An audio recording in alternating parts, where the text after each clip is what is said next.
Hello students, तो चलिए आज हम लोग शुरुआत करते हैं क्लास 9 के एक्सरसाइज 8.2 के क्वेश्चन नंबर 1 का, जो कि है ABCD is a quadrilateral in which P, Q, R and S are midpoints of the sides AB, BC, CD and DA.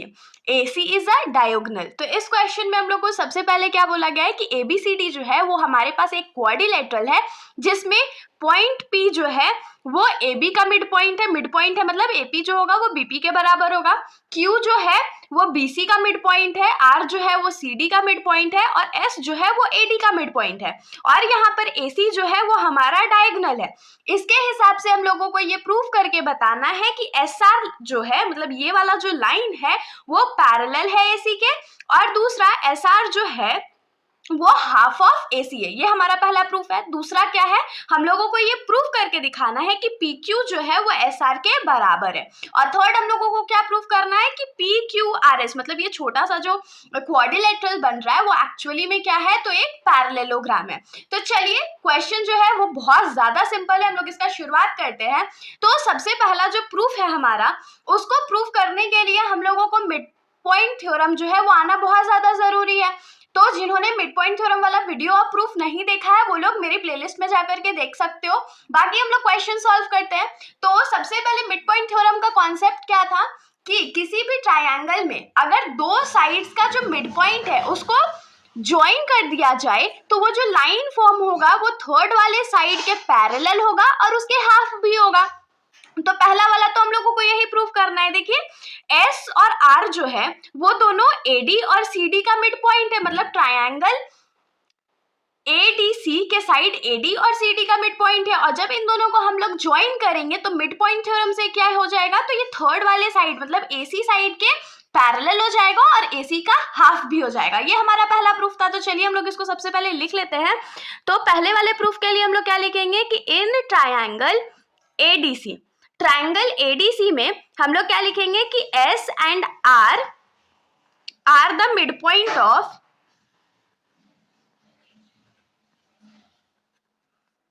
Side. S किसका मिड पॉइंट है, तो AD का, और R जो है वो किसका मिड पॉइंट है, तो CD का रिस्पेक्टिवली। तो देयरफॉर हम लोग क्या लिख सकते हैं कि बाय मिड पॉइंट थ्योरम का अगर हम लोग यूज कर ले तो यहां से हम लोग क्या लिख देंगे कि ये जो लाइन बना है मतलब SR जो है वो पैरेलल है थर्ड वाले साइड यानी कि AC का। और एक चीज हम लोग क्या लिख सकते हैं कि SR जो होगा वो हाफ ऑफ AC के बराबर होगा। यही हमारा मिड पॉइंट थ्योरम है। अब हम लोग आ जाते हैं इस क्वेश्चन के सेकेंड पार्ट पर। तो इस क्वेश्चन का जो सेकेंड पार्ट है उसमें हम लोगों को क्या प्रूफ करना है कि SR जो है वो PQ के इक्वल है। तो इसको प्रूफ करने के लिए भी हम लोग क्या करेंगे, तो मिड पॉइंट थ्योरम का यूज करेंगे। और मिड पॉइंट थ्योरम का यूज कैसे करेंगे, तो जो हम लोगों को यहाँ पर मिला है उसको हम लोग मान लेते हैं टू बी इक्वेशन नंबर 1, मतलब कि SR is equal to 1/2 AC जो है उसको इक्वेशन नंबर 1 मान लेते हैं। अब हम लोग सेम चीज मतलब सेम यही मेथड मिड पॉइंट थ्योरम का ट्रायंगल ABC में अप्लाई करेंगे। अगर ABC में हम लोग अप्लाई करेंगे तो यहाँ से हम लोग क्या लिख पाएंगे कि PQ जो होगा वो AC के पैरेलल भी होगा और AC का हाफ भी होगा। अगर हमारा RHS किसी भी दो इक्वेशंस में इक्वल हो जाता है तो वो LHS के बराबर हो जाएगा ना। तो हम लोग यहाँ से सिंपली प्रूफ कर पाएंगे कि SR जो है वो PQ के बराबर है। तो हम लोग यहाँ पर इसको लिख लेते हैं। सेकंड वाले प्रूफ में हम लोग को कौन सा ट्रायंगल का जरूरत पड़ रहा है, तो ABC का। तो यहाँ लिखेंगे कि इन ट्रायंगल ABC में P and Q are mid points of sides. कौन से साइड का मिड पॉइंट है, तो P AB का है और Q जो है वो BC साइड का मिड पॉइंट है। तो P and Q are mid points of side AB and BC respectively. तो यहाँ पर क्या लिख सकते हैं कि therefore by using mid point theorem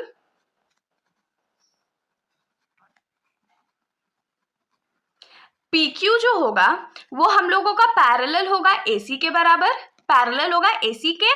और हम लोग एक चीज क्या लिख सकते हैं कि PQ जो होगा वो हाफ ऑफ AC होगा, मतलब थर्ड वाले साइड का हाफ होगा। इसको मान लीजिए टू बी इक्वेशन नंबर 2।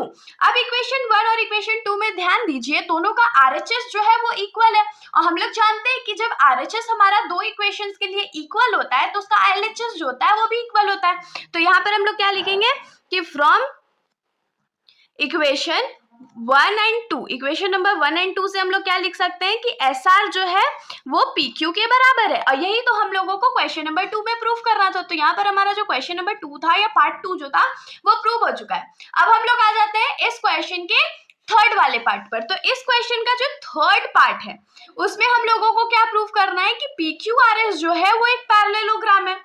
अब क्वेश्चन ये अराइज होता है कि हम लोग कैसे प्रूव करेंगे कि पी क्यू आर एस जो है वो पैरेललोग्राम है। तो अब भी हमने क्या प्रूव करा था क्वेश्चन नंबर 1 में या 2 में, हमने यहाँ पर अभी क्या प्रूव करा कि एस आर जो है वो पी क्यू के बराबर है। तो हम लोग इसको थोड़ा सा फिगर में मेंशन कर लेते हैं कि एस आर साइड जो है वो पी क्यू के बराबर है, मतलब ये दोनों साइड एक दूसरे के इक्वल है।